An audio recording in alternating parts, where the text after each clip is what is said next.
Hello, Spiritual Center Spokane. This is Reverend Bonnie. Happy Tuesday.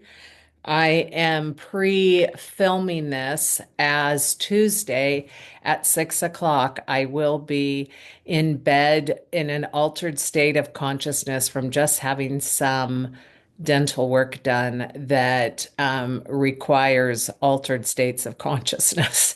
So this is a pre-record, and just know that right here there is no time and space in God, and that I am here with you right now, and that I couldn't be happier to be with you. So I'm going to light the candle, the one that I wrote. God is love, I am love, and I rise in love. And I like to have a candle lit as I do the Zoom session together, as it's just such a beautiful reminder of the sacred light within each one of us. Ah, how lovely. So, today is actually Saturday afternoon in Spokane, Washington. And it is so beautiful here. It is absolutely crispy, sunny, gorgeously beautiful here. I woke up this morning with this just jubilation, and I stepped outside my house and felt that warmth that's not quite hot at all. It was like in the 50s, but where the sun is shining and I can feel the energy of life all around me just getting ready to burst through the ground. And today I was just so happy.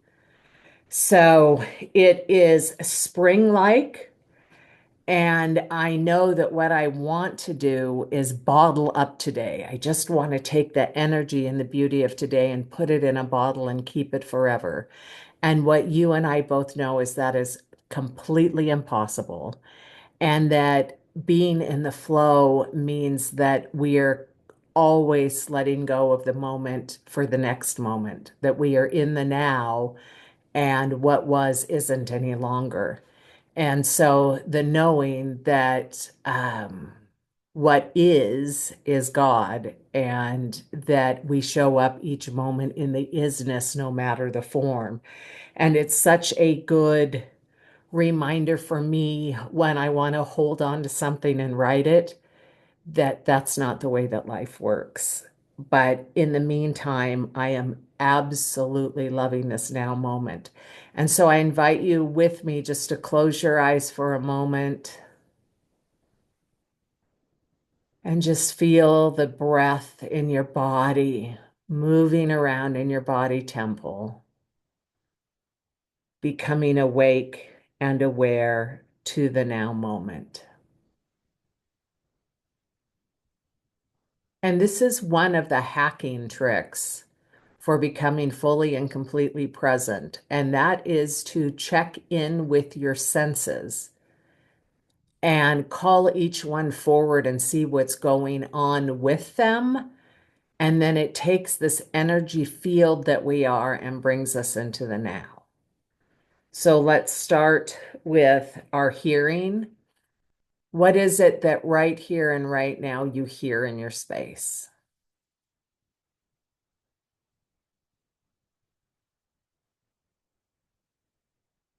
For me, I'm hearing a hydroponic device I have in my kitchen that is growing lettuce, and it makes this little bubbling sound. And so I hear that. I hear the refrigerator humming. I hear the wash machine downstairs making its noise. So just notice when you pay attention to what you hear, how your mind isn't wandering anymore. You're in the now moment. And let's move on to our taste. What do you taste in your mouth right now? And I'm aware of the Italian soup I ate earlier today. I kind of have some residue. What are you tasting?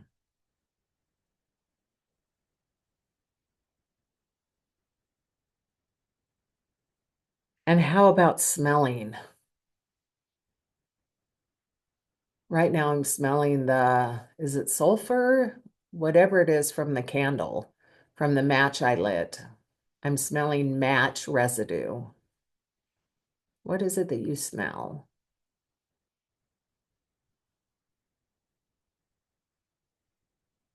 And how are you feeling? My skin feels chilled right now. How does your skin feel? How does your stomach feel? How does your head feel? How do you feel right now? Your body.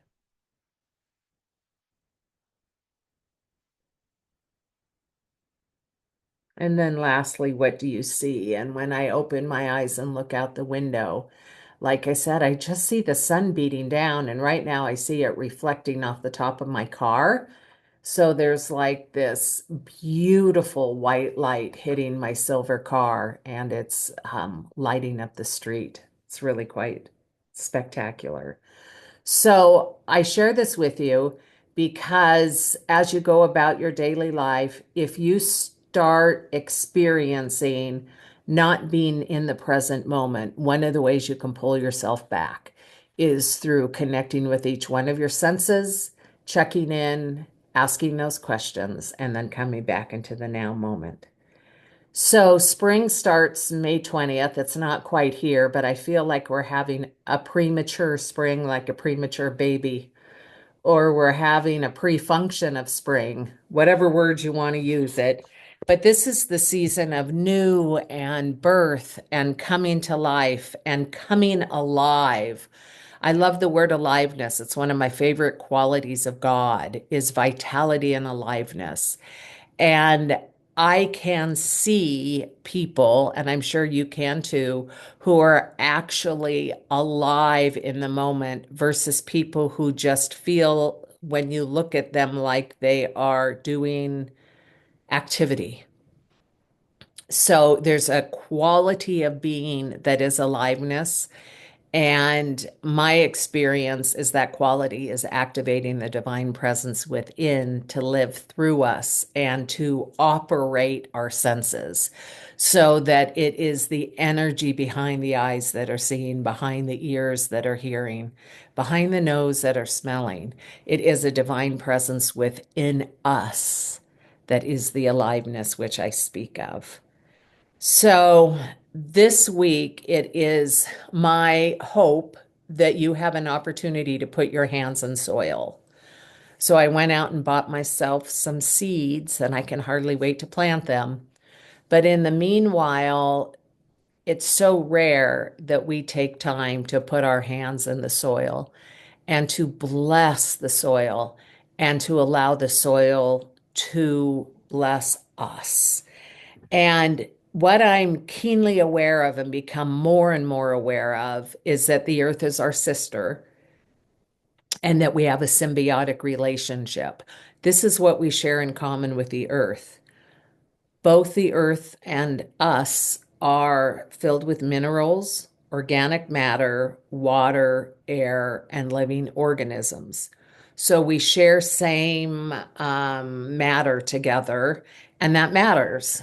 And so if you get a chance to put your hands in the soil and to bless it and to let it bless you, then that would be really lovely this week. So let's close our eyes again. And let's imagine our hands in soil. And this could be in a park, this could be in your front yard or your backyard. This could be if you're in an apartment complex, in some communal area. But just imagine yourself touching Mother Earth or Sister Earth. I guess when we become grandmas, we start seeing things as sisters. But as we touch the earth, just imagine yourself applying Reiki to it, just having the energy from your heart go down into planet Earth, giving it a blessing. We belong together. And then allow the earth to bless you back by having its energy come up through your hands and into your body and swirling around your heart. how lovely it is to be a shared blessing between ourselves and Sister Earth. So this week I've been thinking a lot about identity, and I've been thinking about principle, and I've been thinking about the act of witnessing and what that stands for. And I want to start by talking a little bit about identity. And what identity is what we identify with.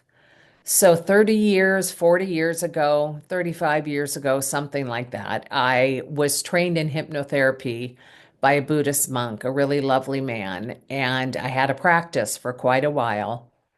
And what I learned was that any permanent change that was made within a person was not a change of small habits, but it was a change of identity. And in that change of identity, the habits followed. And there's a really good book on habits out that I read 5 or 6 years ago. It's a yellow cover. And it was some real big scientist person who had lots of credentials who did it and said basically the same thing that there was and I'm going to get the story wrong, but I'm just going to paraphrase it, that there was a woman who drank a lot, who smoked a lot, who was in despair and despondent, and she went on a trip to Egypt, I think it was, and she woke up with a hangover one morning and just said, "Oh my God, I want a different life than this." And what she decided was that a year from that date, she would come back and I think it was climb the pyramids or do something that had to do with Egypt. So she had decided that she would be the kind of person that had the capacity to do this physical feat. And at that moment, she was the farthest thing from it. Now, she had tried giving up alcohol before. She had tried quitting smoking before. She tried getting into exercise programs before. And none of that worked because it wasn't an internal driver. And when she decided that she was going to, in 1 year, come back and um, do something that she, in her current state, couldn't do, it required a change of the way she perceived herself. It required a change in her identity. And part of my hypnotherapy training was I had a mentor who was the best in the Bellevue, Seattle area. He had like a 3 month wait. And he worked a lot with people who smoked. And part of the sessions that he had with folks was the conversation of talk to me about the identity of being a non-smoker. Like, let's look at your habits of being a smoker. You know, you smoke in the car, you smoke at work breaks, you smoke in the house or you don't, you know, what gathering kind of the patterns. And then saying, let's talk about what a non-smoker does, looks like, feels. And in the hypnotic state, would bring people into this new identity that they would, excuse me, oh, that was beautiful, that they would associate with. And it is the self-identification that pulls forward. So the question is, what do we identify with? And where identity came up really big for me this week was the identification of what it means to be an American. What it has always meant to be an American has been to follow the Constitution. We have been a land of laws, and we have had this streak of being considered the good guys, the helpful guys, and the ones who have allies that we align with. Now, I'm not talking spiritual here. I'm talking identity. I'm talking the physical realm. And in the physical realm, we have had an identity as being an American. And the collective identity is changing at the level of politics right now. And so this week, it was really a big deal when our president decided he was no longer going to side with allies. In fact, he had a very visible fight in the White House with one that was caught on camera. And the conversation has been amongst people of who are we now? And what's interesting about a collective identity is that it's all based upon agreement. Is that our country has worked because we've agreed upon the laws that we are going to follow. Our companies work because our organizations work because we have agreements in the form of contracts.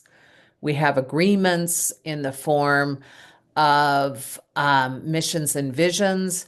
We have a collective agreement which we all rally around, and it is nothing physical and everything agreement that has a company operate, that has an organization run, that there is an agreement amongst the employees, amongst the leaders, amongst the customers on what this company stands for, who this company is. And I had a really cool experience this week. I drive a Subaru, and I went to the Subaru in the valley, in Spokane Valley, to have some service work done. And I was to have my two key fobs get new batteries. And accidentally, the new employee only rang up one key fob, and I drove across town 20 minutes and was taking my granddaughter to a restaurant and went to lock the door, and one of the key fobs didn't work. And so I contacted Subaru, and immediately this new employee said, "Tell me where you are." And he jumped in his car, drove 20 minutes across town, replaced my battery in my key fob, and apologized that it wasn't done and that he'd rung it up incorrectly. So he solved this problem at a level of customer service I've not had in decades. And I was so blown away and so happy. And that's the identity of that organization. Their identity is we earn and we keep our customers. And so the way that he earned and kept my loyalty is by coming out and doing my key fob at a restaurant 20 minutes away. So it was really quite lovely and quite spectacular. So with the administration changing the definition of what an American is, that then falls upon those of us who are citizens to come up with our definition of what being an American is to us. And it can be as simple as, and maybe simple's the wrong word, but as staying with the original definition of being, of honoring the Constitution, our written agreement that we've had for so long. But it is a time to be able to seek within us how we identify with our country. What are the identifiers that we choose to keep and that we choose to release? And we've talked for a long time about how all of our structures are falling apart and being reborn and are emerging in something new and something different. And there's so many changes underway right now. And so what America's next iteration is will be our collective agreement on what it is. And so this is a really beautiful time in our prayers and our meditation to call that question forward and to hold that in space. It's really quite lovely. And I think of, I'm a woman, and I think of in my lifetime the many different ways that being a woman has been an advantage and a disadvantage in my life, and how other people's opinions on the value of a woman would be pushed upon me. But what was important was not others' perceptions. What was important was how I knew myself and held myself and how I defined myself as a woman. And so I feel that that's kind of the same thing that we're going through right now in the redefinition of being an American. So in my prayers and my meditation, I will continue until I have clarity for myself around what that might look like. And then, of course, my true identity is, a Christian would say, is the saving or the commitment to Jesus Christ. For myself, I would say, as a spiritual being not tied to one religion, I would say that my identity is in the divine presence within me that shows forth as different qualities. So, what's interesting is also looking at, is my identity originating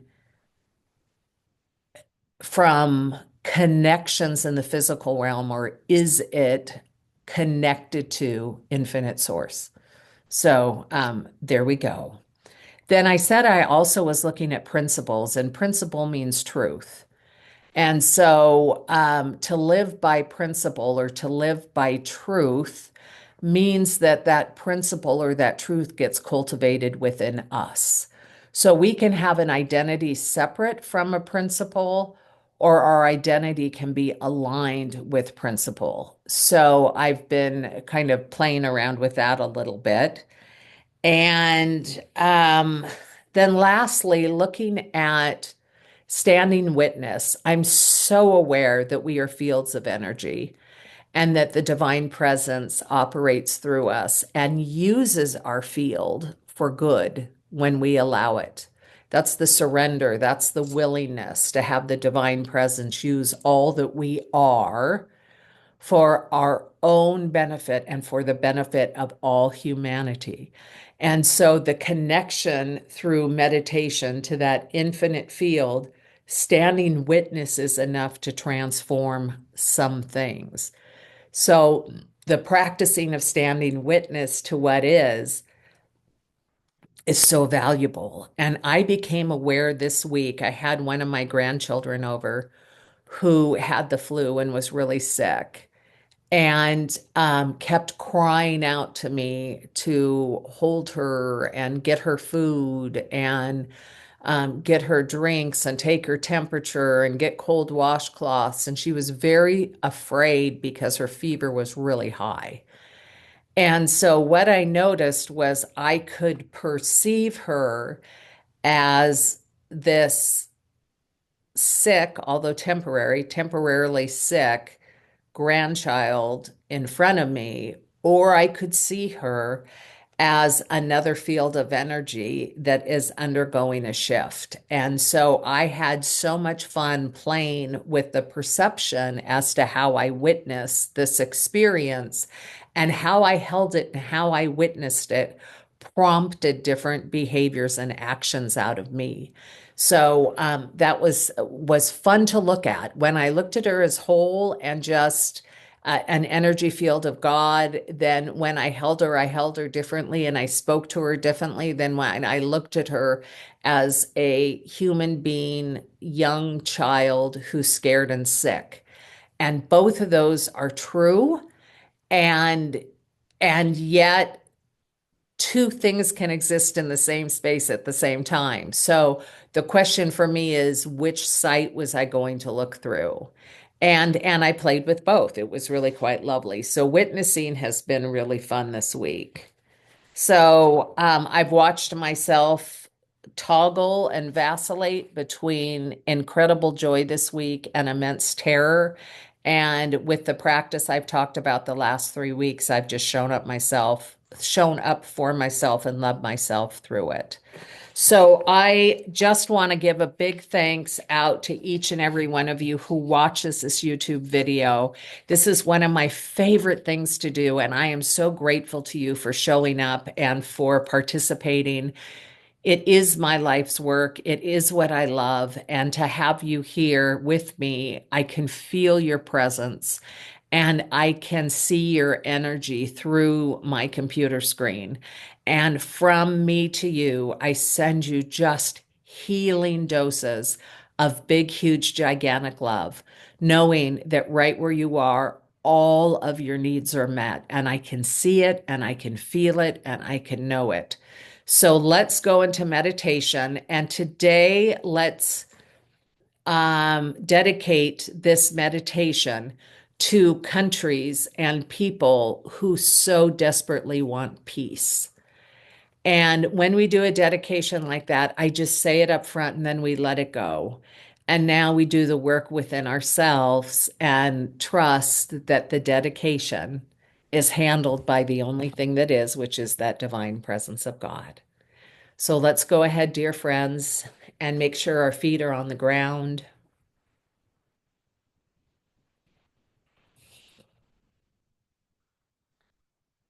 And whether you are literally on the ground or you're in an apartment unit that's 12 stories above ground, just let the energy from your feet make its way all the way down to Mother Earth, to that beautiful, almost spring energy field.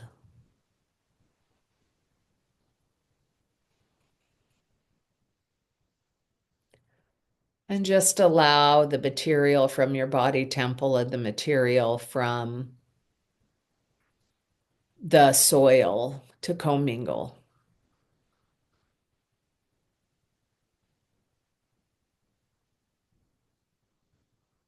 And we're just going to spend 3 or 4 minutes just focused on our feet.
And as we meditate, we remember to breathe.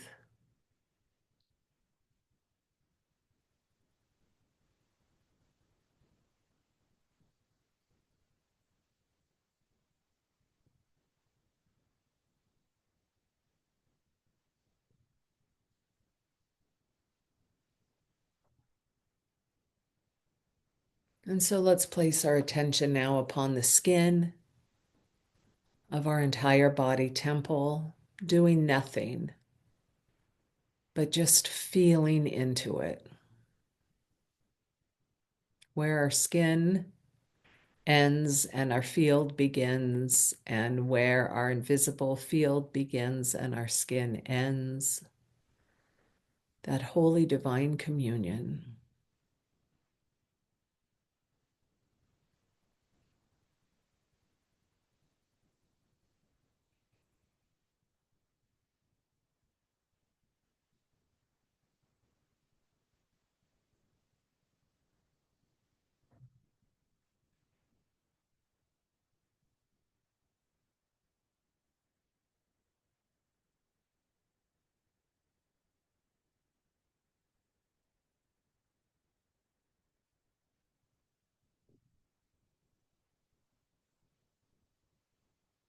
And this is another form of witnessing.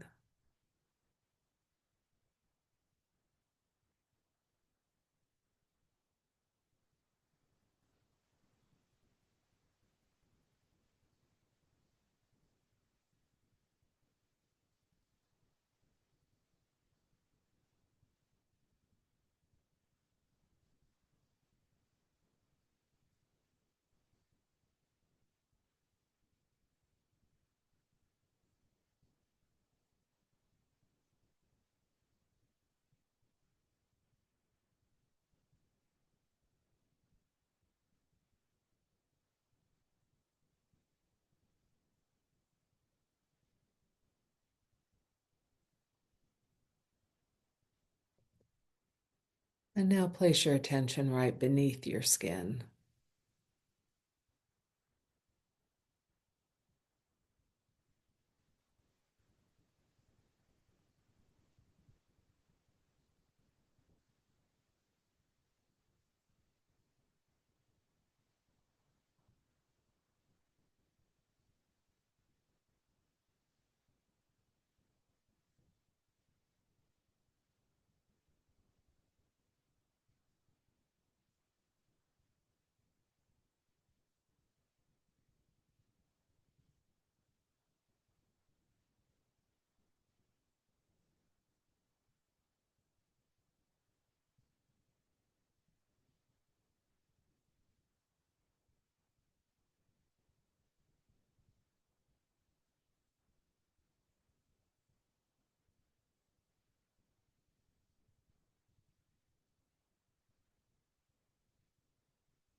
And scan your body and notice if there's anywhere that's tight or in distress.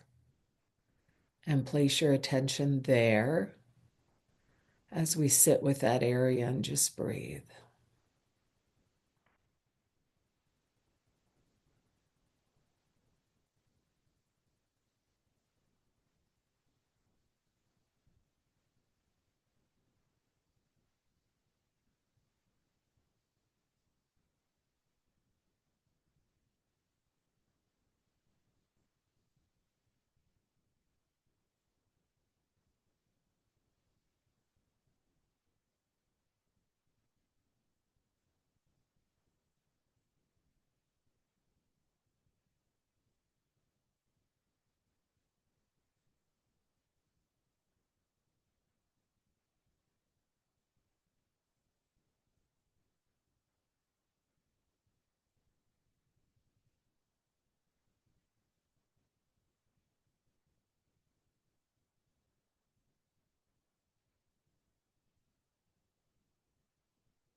And notice what happens when you tend to a part of your body that has just so wanted to get your attention.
And let's place our attention upon our heart and our mind with a big white circle in the middle of our forehead, a big bright light. Open heart and bright light consciousness.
And let's just place the symbol of the United States flag between our heart and our mind so we see it with our eyes closed and without making anything happen. Just allow the energy from your heart and from your consciousness, which we know is the only thing that is. It's God, energy, divine love and source. Just allow it to just beam upon that symbol.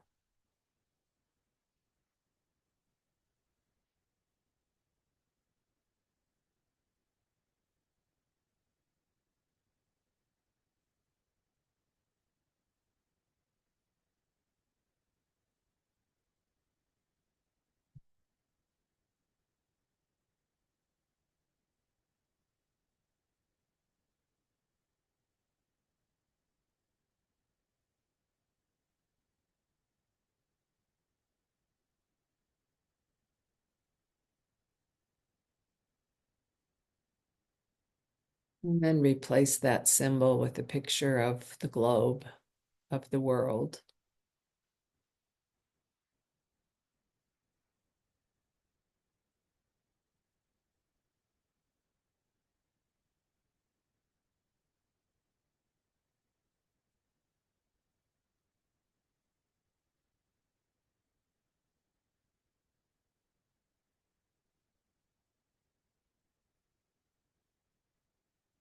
And now let's replace that symbol with the entire solar system, that which we can see in our mind's eye in front of us. Just breathing in its presence, standing witness from the heart energy and the consciousness energy.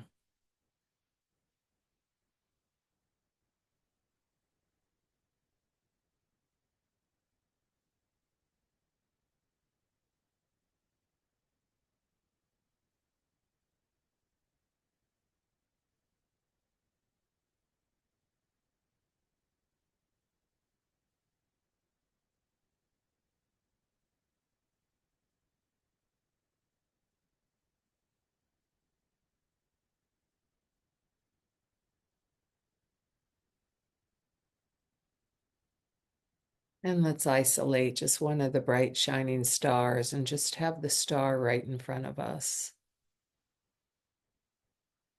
as we breathe with our open heart and our divine consciousness.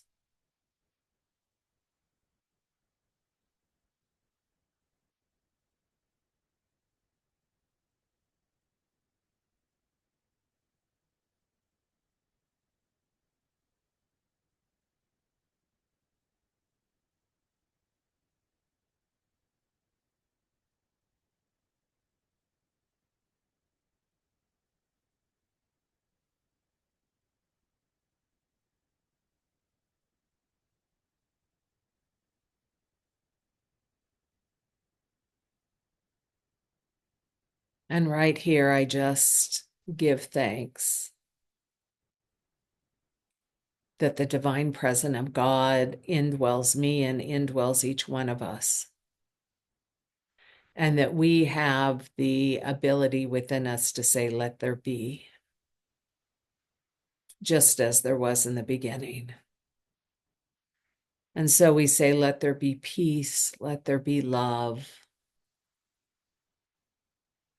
let there be plenty, let there be connection, let there be vulnerability and openness, let there be grace and understanding, let there be joy and beauty, let there be newness and anew. Just let there be.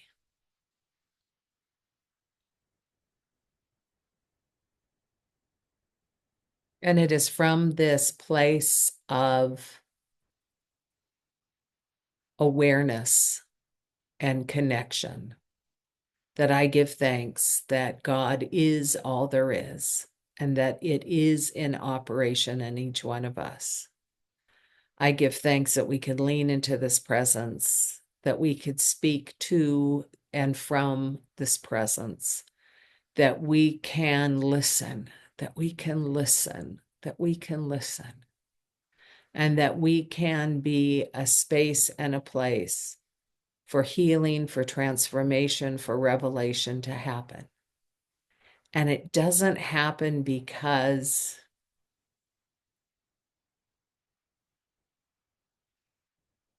our small personality aggrandizes us to that. It happens because our humble spirit has said yes.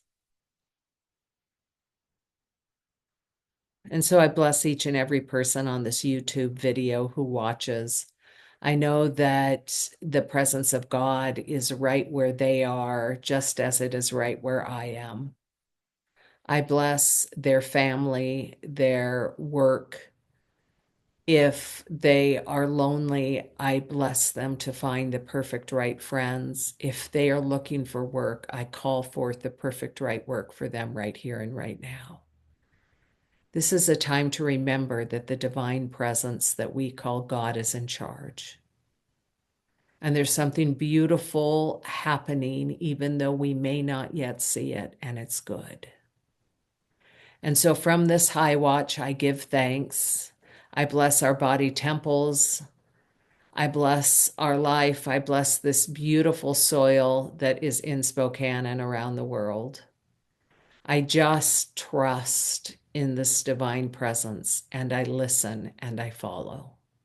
And so for the goodness and glory within each one of us, I give thanks. And together, let's say as we end this prayer, and so it is. Amen.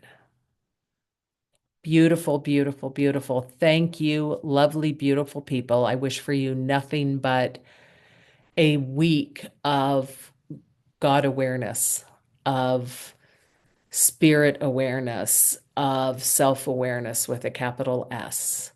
And I look forward to seeing you live the following Tuesday, as I won't be having my teeth yanked and cranked about. Love and blessings to you. Have a good one.